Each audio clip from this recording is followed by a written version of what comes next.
Hey guys, welcome to the Field of 68 YouTube channel. If you like what you see here, hit that subscribe button and you'll get more college basketball content just like this. Is a place that we always have to start in the SEC, and that is with the Kentucky Wildcats. They beat Mississippi State 90-77 tonight. Antonio Reeves, it was his night to go off. I think what was most impressive to me, Jeff, is that this is a Mississippi State team that was coming off of a nice win, that had Tolu Smith back, that looked like they were starting to figure some things out under Chris Jans, and Kentucky just beat the brakes off of them in the first half. This wasn't really a game after about the first 15 minutes or so. So is there anything that we can take away from this Kentucky team from this win, and where do they stand to you in the SEC pecking order? Because I think that, look, the more I watch them play, I think it's Kentucky and Auburn at the top of that conference, with all due respect to Tennessee. You know, obviously, I like this team so much better kind of as you go through the season. And they were good early, but they've got so many weapons. That's what you like about them, right? They've got four guards. They can afford to have a guy or two have an off night, even up front now. You know, Trey Mitchell and Aaron Bradshaw. Kind of pick what you want, what fits. The matchup, maybe if Bradshaw's not playing well, he got into foul trouble a couple games ago, you still have Trey Mitchell. You don't have to play, Trey Mitchell 30 minutes anymore, but on a night like tonight, you can play him 28 minutes, and he was effective. Reeves is their veteran. To me, again, it's just they've got so many guys who can make plays off the bounce.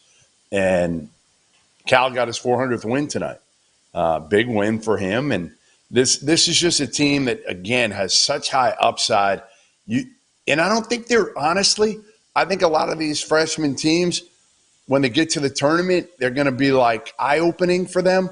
I don't think this is one of those teams, because I think Dillingham and Reed Shepherd in particular aren't going to be phased. And DJ Wagner probably won't be phased because of his lineage a little bit. His dad, his grandfather, he's kind of been around it his whole life. So I really like this team. I'm not sure they're going to win the SEC, but I think they're going to be right there with Tennessee and probably Auburn. I don't know. I mean, that Auburn, listen, they pounded Vandy today. I like Auburn. I still want to see more from Auburn against the top SEC teams. Yeah. Doug, okay, well, I mean, Kentucky or Auburn. Let's start with Kentucky. I mean, as you guys both know, I'm a fan. I love that you have basically, 3 or 4 freshmen for 2 spots, right? And it's who's ever hooping, right? Dillingham came in, gave him 16 off the bench. Reed Shepherd was okay, was solid, didn't do much, didn't make mistakes, made a couple shots, and you end up winning. And then you have the older guys. I thought Trey Mitchell was great tonight, right? I mean, he's an old ass man and he had that kind of experience. So it's a nice mix. I probably don't win the SEC. They still remember they got to go back to Stark Vegas. Go to Tennessee, I think, last game of the year. That'll be a zoo. They survived at Florida last week. That was a good win because those are the type of teams. Those are the type of wins that usually that's how you win or lose a league, right? Is a Florida team that you're better than, but it's at their place and they play well. But I really like this group. And, look, Reeves and Mitchell are older players that can carry them, and then they just need one of the freshmen to step up and make plays. They're still pretty thin. You only played 8 guys tonight, but you only need 5 to play. I like them. I think they're less likely to win the SEC than they are to go on a Final Four run, if that makes sense. No, I agree. It's a little bit I think that's the perfect way to phrase it, Doug, because I'm curious your take on this. I am a little worried about them on the defensive end of the floor.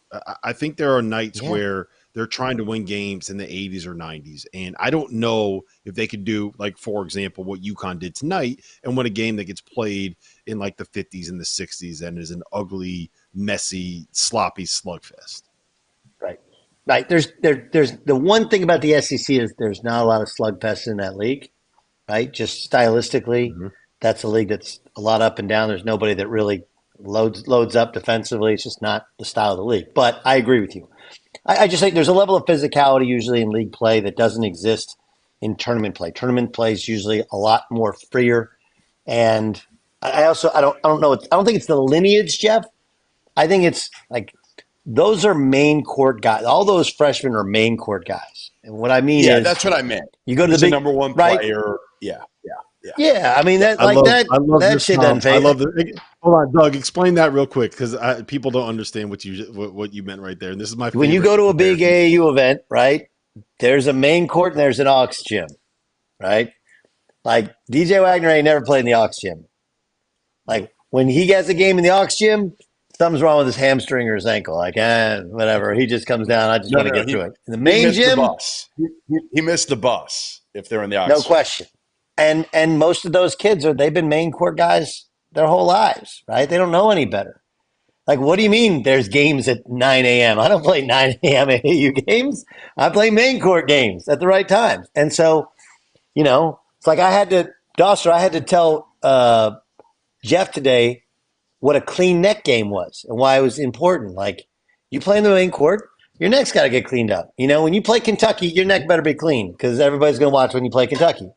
This is a clean neck game. Like, these are real things, Jeff. But yeah, it's what you got to get a haircut for that. You got to make you look good. Yeah. It doesn't have to be a haircut. Haircut sometimes can screw up the whole rhythm, but the neck's got to be clean. You can't have like one of these furry necks where your back hair, you're like, no, you didn't know we were on TV tonight. Yeah, just right there, man. That's the worst. You got to get that edged up. I do want to thank you for watching the Field of 68. If you've enjoyed what you've seen here, hit that like button, share this link with your friends, or check out the description for some other places that you can consume Field 68 content.